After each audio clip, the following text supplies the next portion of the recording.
ವಿದ್ಯಾರ್ಥಿಗಳೇ ಘಾತಾಂಕಗಳ ಎರಡನೆಯ ನಿಯಮ ಘಾತಾಂಕಗಳ ನಿಯಮದ ಎರಡನೇ ವಿಡಿಯೋಗೆ ನಿಮಗೆಲ್ಲರಿಗೂ ಸ್ವಾಗತ. ಈ ವಿಡಿಯೋದಲ್ಲಿ ನಾವು ಘಾತಾಂಕಗಳ ಇನ್ನೊಂದು ನಿಯಮವನ್ನು ನೋಡೋಣ, ಅದರ ಬಗ್ಗೆ ಚರ್ಚಿಸೋಣ. ಎ ಘಾತ ಎಂ ಭಾಗಿಸು ಎ ಘಾತ ಎನ್. ಮೊದಲನೇ ವಿಡಿಯೋದಲ್ಲಿ ನಾವು ಎ ಘಾತ ಎಂ ಗುಣಿಸು ಎ ಘಾತ ಎನ್ ಬಗ್ಗೆ ನೋಡಿದ್ದೇವೆ. ಇಲ್ಲಿ ಉದಾಹರಣೆ ತೆಗೆದುಕೊಳ್ಳೋಣ. 2 ರ ಘಾತ 7 ಭಾಗಿಸು 2 ರ ಘಾತ 4. 2 ರ ಘಾತ 7 ಅಂದರೆ 2ನ್ನು 7 ಸಲ ನಾವು ಗುಣಿಸಬೇಕು. ಭಾಗಿಸು 2 ರ ಘಾತ 4 ಅಂದರೆ 2ನ್ನು 4 ಸಲ ಬರೀಬೇಕು, ಬರೆದು ಗುಣಿಸಬೇಕು. ಸಮ ಇಲ್ಲಿ 1 2 ಹೊಡೆದೋಗುತ್ತೆ, ಇನ್ನೊಂದು 2 ಕೂಡ ಹೊಡೆದೋಗುತ್ತೆ, ಇನ್ನೊಂದು 2 ಕ್ಯಾನ್ಸಲ್ ಆಗುತ್ತೆ, ಮತ್ತೊಂದು 2 ಕೂಡ ಹೊಡೆದೋಗುತ್ತೆ. ಉಳಿಯುವುದು ಮೇಲೆ 2 ರ ಘಾತ 3, ಕೆಳಗಡೆ 2 ರ ಘಾತ 0 ಸಮ 2 ರ ಘಾತ 3. ಯಾಕೆಂದರೆ 2 ರ ಘಾತ 0 ಅಂದರೆ 1, ಯಾವುದೇ ಸಂಖ್ಯೆಯ ಘಾತ 0 ಅಂದರೆ 1 ಆಗಿರ್ತದೆ. ಸಮ 2 ರ ಘಾತ 7 ಕಳೆ 4 ಆಗಿದೆ, ಅಂದರೆ 2 ರ ಘಾತ 7 ಕಳೆ 2 ರ ಘಾತ 4. ಇನ್ನೊಂದು ಉದಾಹರಣೆ ನೋಡೋಣ. 3 ರ ಘಾತ 5 ಭಾಗಿಸು 3 ರ ಘಾತ 3.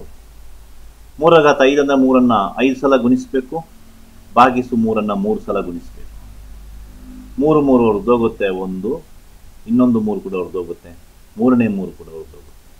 3 ರ ಘಾತ 2 ಮೇಲೆ ಉಳಿಯುತ್ತದೆ, 3 ರ ಘಾತ 0 ಕೆಳಗೆ ಉಳಿಯುತ್ತದೆ, 3 ರ ಘಾತ 2 ಅಂದರೆ 3 ರ ಘಾತ 5 ಕಳೆ 3.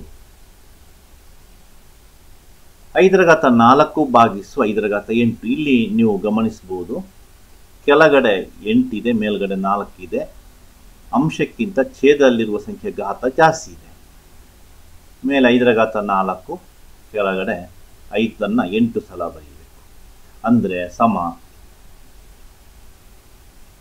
2 ಸಲ ಹೊಡಿಬೇಕು, 3 ಸಲ 5 ಹೊಡೆದೋಗುತ್ತೆ, ಇನ್ನೊಮ್ಮೆ ಹೊಡೆದೋಗುತ್ತೆ.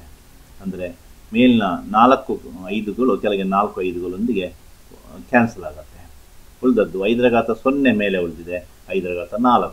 ಅಂದರೆ 1 ಭಾಗಿಸು 5 ರ ಘಾತ 4 ಸಮ 1 ಭಾಗಿಸು 5 ರ ಘಾತ 8 ಕಳೆ 4. ಈ ಉದಾಹರಣೆಗಳಿಂದ ನಾವು ಏನು ತಿಳಿಬಹುದು ಅಂದರೆ, ವಿದ್ಯಾರ್ಥಿಗಳೇ ಮಕ್ಕಳೇ ನೋಡಿ, ಎ ಘಾತ ಎಂ ಭಾಗಿಸು ಎ ಘಾತ ಎನ್ ಅಂದರೆ ಎ ಘಾತ ಎಂ ಮೈನಸ್ ಎನ್.